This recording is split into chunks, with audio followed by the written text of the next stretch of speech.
بسم اللہ الرحمن الرحیم۔ السلام علیکم۔ اپنی اولاد کی بہترین تربیت کی فکر کرو، سہولتوں کی نہیں۔ پرندے اپنے بچوں کو پرواز کرنا سکھاتے ہیں، گھونسلے بنا کر نہیں دیتے۔ دولت اور کردار میں سے کسی ایک کے ساتھ چلنا پڑ جائے تو کردار کے ساتھ چلنا، کیونکہ کردار ہمیشہ آگے چلتا ہے اور دولت اس کے پیچھے۔ ہر رکاوٹ میں کوئی نہ کوئی بہتری چھپی ہوتی ہے، جو اللہ پاک تک لے جائے اسے ٹھوکر نہیں کہتے۔ جب تم نماز کے لیے کھڑے ہوتے ہو، سر سے آسمان تک رحمت الہی گٹھا بن کر چھا جاتی ہے۔ فرشتے تیرے چہرے کی طرف جمع ہو جاتے ہیں۔ ایک فرشتہ پکارتا ہے، اے نمازی، اگر تو دیکھ لے کہ تیرے سامنے کون ہے اور تو کس سے بات کر رہا ہے، تو اللہ کی قسم تو قیامت تک سلام نہ پھیرے۔ اللہ پاک ہم سب کو 5 وقت کا نمازی بنائے، آمین۔ اپنے دل کی کیفیت اسے بتایا کریں کہ آپ کیا محسوس کر رہے ہیں، کتنی تکلیف میں ہیں۔ آپ یقین کریں وہ بہت پیار سے سنے گا۔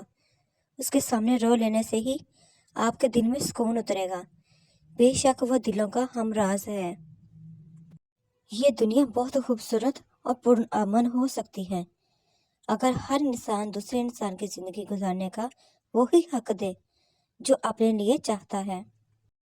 جسم سے روح کیسے نکالتے ہو؟ عزرا علیہ السلام نے کہا، جب کسی بریک کپڑے کو لاتعداد کانٹوں پر ڈال کر کھینچا جائے تو جتنی مشکل سے وہ پھٹتا ہے، اس سے بھی زیادہ تکلیف سے میں روح نکالتا ہوں۔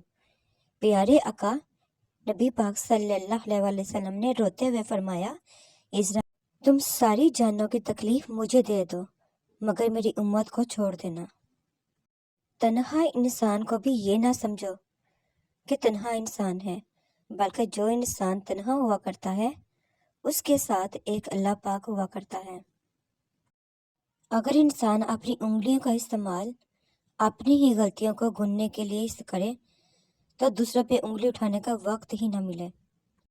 حضرت عبداللہ ابن مسعود سے مروی ہے کہ جب کوئی بندہ اپنا ہاتھ قبر پر رکھ کر کہتا ہے کہ اللہ پاک سے مردے کو بخش دے کہ یہ تیری بخشش کا محتاج ہے، اور قل هو اللہ احد اور سورۃ فاتحہ پڑھتا ہے، تو خدا اس قبر کو روشن اور کشادہ کرتا ہے۔ امام ابن حکیم رحمۃ اللہ نے ذکر کیا ہے کہ مکے میں میرے اوپر ایک ایسا وقت آیا کہ میں بیمار ہو گیا۔ اس موقع پر نہ کوئی ڈاکٹر ملا اور نہ ہی دعا ملی۔ اس وقت میں سورہ فاتحہ سے اپنا علاج کرتا رہا اور اس کی عجیب تصویر میں نے دیکھی۔ زمزم چند گھونٹ لے کر اس پر کئی مرتبہ سورہ فاتحہ پڑھتا اور پی جاتا، جس سے مجھے مکمل شفا یابی ہو گئی۔ پھر بہت سی تکلیفوں میں اس پر اعتماد کرنے لگا اور مکمل فائدہ ملتا۔ جس کو بھی کوئی تکلیف ہوتی، اس کے لیے میں یہی نسخہ بیان کرتا، جن میں سے اکثر لوگوں کو شفا مل جاتی۔ پہلی غلط فہمی، الٹی آنے سے روزہ ٹوٹ جاتا ہے۔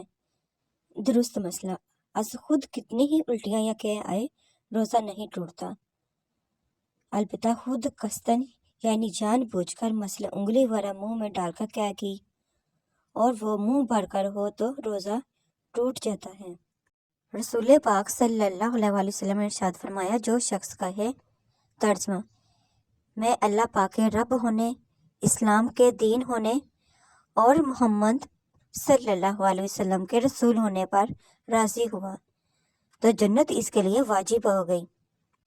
اے پیغمبر، سورج ڈلنے کے وقت سے لے کر رات کے اندھیرے تک نماز قائم کرو اور فجر کے وقت قرآن پاک پڑھنے کا اہتمام کرو۔ بے شک صبح کے قرآن پاک میں فرشتے حاضر ہوتے ہیں۔ آخرت کی تیاری کرتے رہیں۔ قیامت کا منظر کچھ یوں ہوگا، اس دن کا شر ہر طرف پھیلا ہوگا، وہ دن نہایت تلخ ہوگا، بہت خوف اور گھبراہٹ کا عالم ہوگا۔ جو شخص رات کو کسی وقت بیدار ہو کر یہ کلمات کہے تو اسے بخش دیا جاتا ہے۔ اگر کوئی دعا کرے تو وہ قبول ہوتی ہے، پھر اگر وضو کر کے نماز پڑھے تو اس کی نماز قبول ہوتی ہے۔ لا الہ الا اللہ وحدہ لا شریک لہ لہُ الملک و لہ الحمد وہو علی کل شیء قدیر۔ سبحان اللہ والحمد للہ ولا الہ واللہ اکبر ولا حول ولا قوۃ الا باللہ العلی العظیم۔ رب اغفر لی۔ یا اللہ پاک، میں خوش ہوں تیری رضا پر، تیرے فیصلوں پر۔ جو تو چاہے وہی عطا کر دے گا، مگر مجھے صبر دے، ہمت دے، حوصلے بلند رکھ، مجھے کمزور نہ کر، مجھے بخش دے، آمین۔ رسول پاک صلی اللہ علیہ وسلم نے ارشاد فرمایا کہ کسی شخص کے لیے حلال نہیں کہ اپنے بھائی سے 3 دن تک ترک تعلق رکھے، کہ دونوں کی آپس میں ملاقات ہو جائے تو یہ ادھر منہ کو پھیر لے اور وہ ادھر منہ پھیر لے۔ ان دونوں میں سے بہتر وہ ہے جو اسلام میں پہل کرے۔ رسول اللہ صلی اللہ علیہ وسلم نے ارشاد فرمایا، بہترین چوری کرنے والا وہ شخص ہے جو نماز میں سے چوری کر لیتا ہے۔ صحابہ رضی اللہ تعالیٰ عنہ نے فرض کیا، یا رسول اللہ، آدمی نماز میں سے کس طرح چوری کر لیتا ہے؟ ارشاد فرمایا، وہ رکوع اور سجدہ اچھی طرح ادا نہیں کرتا۔ رات کو زیادہ نہ سویا کرو، نفلی عبادات نہ کرنے کی باعث، کیونکہ شب پر سونے والا شخص بروز قیامت فقیر ہوگا۔ اور کل تم کہو گے، دیکھو میرے رب نے مجھے رسوا نہیں کیا، میں نے اسے پکارا، صبر کیا اور اس نے میری دعا قبول کی۔ اے اللہ پاک، اے غفور رحیم، ہمیں مانگنے کا سلیقہ نہیں آتا، پھر بھی ہر روز ہاتھ پھیلائے اس یقین کے ساتھ مانگتے ہیں کہ تیرے سوا ہماری دعاؤں کو قبول کرنے والا کوئی نہیں ہے۔ رسول اللہ صلی اللہ علیہ وسلم نے ارشاد فرمایا، جو شخص جمعے کے دن صبح فرض نماز فجر کے سے پہلے 3 مرتبہ استغفار پڑھے تو اس کے گناہ خواہ سمندر کی جا کے برابر ہی کیوں نہ ہو، معاف ہو جائیں گے۔ رسول پاک صلی اللہ علیہ وسلم نے فرمایا، جو شخص جمعے کی رات میں سورۃ دخان پڑھے گا اس کی مغفرت کر دی جائے گی۔ ایک روایت میں ہے کہ 70,000 فرشتے اس کے لیے مغفرت کی دعا کریں گے۔ ایک دوسری روایت میں ہے کہ جنت میں اس کے لیے گھر بنا دیا جائے گا۔ حضور نبی کریم صلی اللہ علیہ وسلم نے ارشاد فرمایا، جو شخص جمعے کا دن 7 امار کر لے، اس کو مسجد جاتے ہوئے ہر قدم پر 1 سال کی نفلی نمازوں کا ثواب اور 1 سال کے نفلی روزوں کا اجر و ثواب ملے گا۔ وہ 7 اعمال یہ ہیں: غسل کرنا، اچھے کپڑے پہننا، مسجد جلدی جانے کی فکر کرنا، مسجد پیدل جانا، امام کے قریب بیٹھنے کی کوشش کرنا، خطبہ غور سے سننا، کوئی بےہودہ لغو کام نہ کرنا۔ انسان نے جھوٹ تب سیکھا جب اسے سچ کی سزا ملی۔ میں زندگی کا ساتھ نبھاتا چلا گیا، ہر فکر کو دھوئیں میں اڑاتا چلا گیا۔ پانی کا ایک گلاس لیں اور اول و آخر ایک بار درود شریف اور درمیان میں 10 بار یا غنیوں پڑھ کر دم کر دیں اور اس پانی کو احتیاط سے گھر کے چاروں کونوں میں چھڑک دیں۔ انشاءاللہ اس عمل کی برکت سے رزق کی تنگی نہیں ہوگی اور رزق میں بے پناہ اضافہ ہوگا۔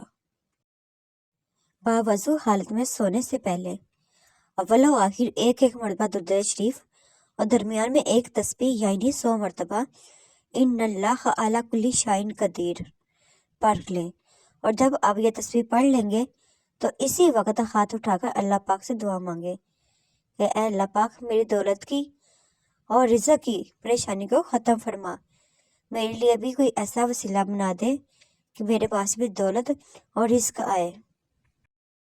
بڑے کہتے ہیں بیٹیوں سے ڈر نہیں لگتا، ان کے نصیبوں سے لگتا ہے، ورنہ جتنا احساس بیٹیاں ماں باپ کا کرتی ہیں بیٹے کر ہی نہیں سکتے۔ بچپن سے ہی اپنی خواہشات، اپنے خوابوں کو دفن کرنا سیکھ لیتی ہیں۔ کبھی ماں باپ کی فکر میں ہلکان ہو رہی ہوتی ہیں تو کبھی بھائیوں کی فکر میں گھل رہی ہوتی ہیں۔ پھر بھی لوگ کہتے ہیں بیٹیاں بوجھ ہوتی ہیں، جبکہ حقیقتوں میں تو وہ بچپن سے ہی اپنے بوجھ بانٹ رہی ہوتی ہے۔ جب تم کسی چیز کو چھوڑ دیتے ہو تو وہ مرجھا جاتی ہے، لیکن جب تم قرآن پاک کو چھوڑتے ہو تو تم خود ہی مرجھا جاتے ہو۔ بہت سے رشتے ختم ہونے کی ایک وجہ یہ بھی ہوتی ہے کہ ایک صحیح بول نہیں پاتا اور دوسرا صحیح سمجھ نہیں پاتا۔ آنسو بہانے سے کوئی اپنا نہیں ہوتا، جو اپنا ہوتا ہے وہ آنسو آنے ہی نہیں دیتا۔ کتنی عجیب ہے یہ گناہوں کی جستجو۔ میں نے زندگی سے کسی کو نہیں نکالا، سب اعتبار کے حادثے میں مر گئے۔ نبی کریم صلی اللہ علیہ وسلم نے فرمایا، صدقے نے مال میں کوئی کمی نہیں کی، اور معاف کرنے سے اللہ تعالیٰ بندے کو عزت ہی میں سے بڑھاتا ہے۔ وہ کوئی شخص صرف اور صرف اللہ پاک کی خاطر تواضع اور انکساری اختیار نہیں کرتا، مگر اللہ تعالیٰ اس کا مقام بلند کر دیتا ہے۔ ہر رشتہ کہیں نہ کہیں باندھ توڑ دیتا ہے، اور ہر تعلق کبھی نہ کبھی بھرم کھو دیتا ہے۔ صرف اللہ کریم کی ذات ہے کہ جس کا آسرا ہمیشہ قائم رہتا ہے۔ لہجوں کی کڑواہٹ ہمیشہ اکڑ نہیں ہوتی، بلکہ برداشت کی وہ حد ہے جو ٹوٹ جانے پر انسان کو تلخ بنا جاتی ہے۔ ہمیشہ جوڑنے کی کوشش کیجیے، توڑنے کی نہیں۔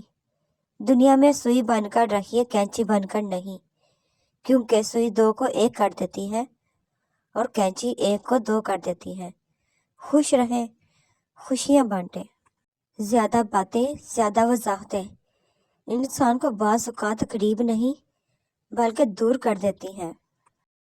نبی پاک صلی اللہ علیہ وسلم نے ارشاد فرمایا، دنیا کی زینت 3 اشیاء ہیں، مال، اولاد، عورت۔ آخرت کی زینت 3 چیزیں ہیں، علم، تقوی، صدقہ۔ بدن کی زینت 3 چیزیں ہیں، کم سونا، کم کھانا، کم بولنا۔ عقل کی زینت 3 چیزیں ہیں، صبر، شکر، خاموشی۔ اور جو شخص اللہ پاک کے دین کو مضبوط پکڑ لیتا ہے تو اس سے ضرور سیدھی راہ کی طرف ہدایت کی جاتی ہے۔